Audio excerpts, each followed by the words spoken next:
እምነት፣ ተስፋ፣ ፍቅር። እምነት፣ ተስፋ፣ ፍቅር የሚሉ ሦስቱ ቃላት በክርስትና አስተምህሮ በተለይም በኢትዮጵያ ኦርቶዶክስ ተዋሕዶ ቤተክርስቲያን መንፈሳዊ ሕይወት ውስጥ እጅግ መሠረታዊና የማይነጣጠሉ ጽንሰ ሐሳቦች ናቸው። እነዚህ የነፍስ በጎነቶች ወይም መለኮታዊ ስጦታዎች በመባል ይታወቃሉ። ዋናው መጽሐፍ ቅዱሳዊ መሠረታቸው በሐዋርያው ቅዱስ ጳውሎስ መልእክት በአንደኛ ቆሮንጦስ ምዕራፍ 13 ቁጥር 13 ላይ የሚገኘው ጥቅስ ነው። እንግዲህ እምነት፣ ተስፋ፣ ፍቅር እነዚህ ሦስቱ ጸንተው ይኖራሉ፣ ከእነዚህም የሚበልጠው ፍቅር ነው ይላል።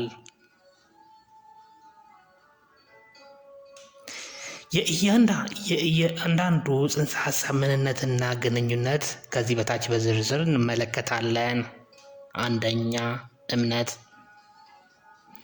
እምነት ማለት ለማይታየው አካል ለእግዚአብሔር እና ቃል ለገባው እውነት ሙሉ በሙሉ ራስን አሳልፎ መስጠት፣ መታመን እና እርግጠኛ መሆን ማለት ነው።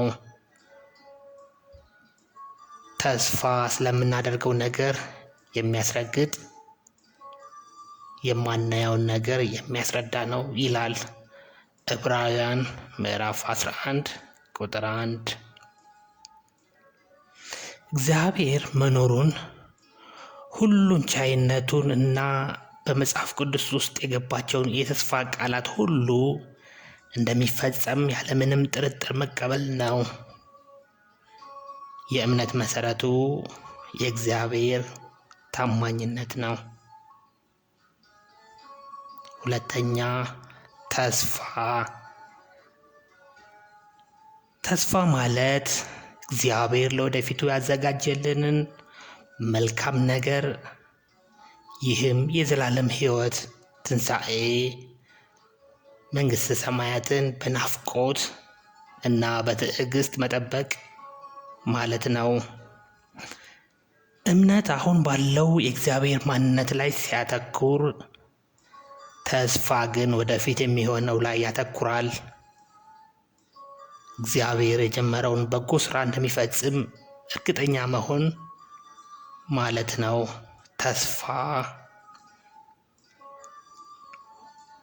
በምድራዊ መከራና ፈተና ውስጥ ስንታገስ ይህ ጊዜያዊ መሆኑን እና ወደፊት የሚጠብቀን ክብር እንደሚበልጥ ማወቅ ተስፋ ነው።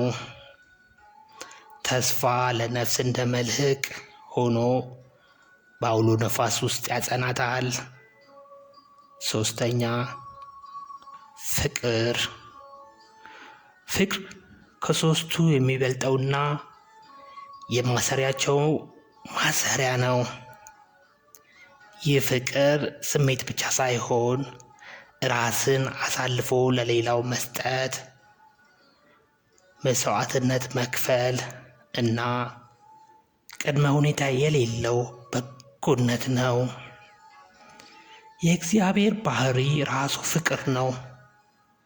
አንደኛ ዮሐንስ ምዕራፍ 4 ቁጥር 8 ፍቅር ታጋሽ ነው፣ ደግ ነው፣ አይቀናም፣ አይታበይም። አንደኛ ቆሮንጦስ ምዕራፍ 13 ቁጥር 4 እስከ 7። ፍቅር ሁለት ዘርፎች አሉት። እነዚህም ፍቅረ እግዚአብሔርና ፍቅረ ቢጽ ናቸው። ፍቅረ እግዚአብሔር ማለት እግዚአብሔርን በፍጹም ልብ፣ በፍጹም ነፍስና ኃይል መውደድ ማለት ነው። ፍቅረ ቢጽ ስንል ደግሞ ባልንጀራችንን፣ ሰውን ሁሉ እንደ ራስ መውደድ ማለት ነው። የሦስቱ ጽንሰ ሐሳቦች ግንኙነትና ልዩነትንም እንኳ ሦስቱም አስፈላጊ ቢሆኑ በመካከላቸው የስርዓትና የባህሪ ልዩነት አላቸው።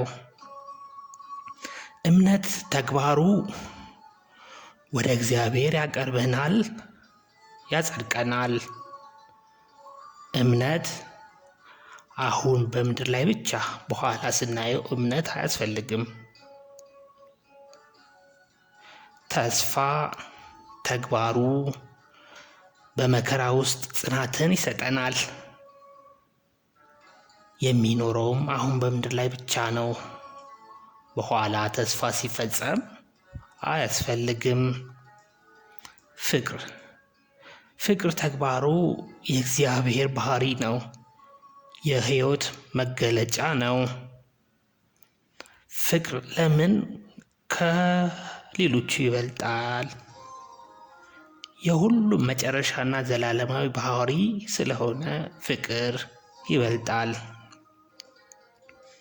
ማጠቃለያ፣ በክርስቲያናዊ ሕይወት ውስጥ ያለ እምነት እግዚአብሔርን ደስ ማሰኘት አይቻልም። ያለ ተስፋ ደግሞ ክርስቲያናዊ ጉዞ አሰልቺና ያለ ግብ ይሆናል።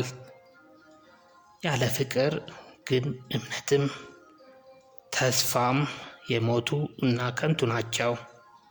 አንደኛ ቆሮንቶስ ምዕራፍ 13 ከቁጥር 1 እስከ 3። ስለዚህ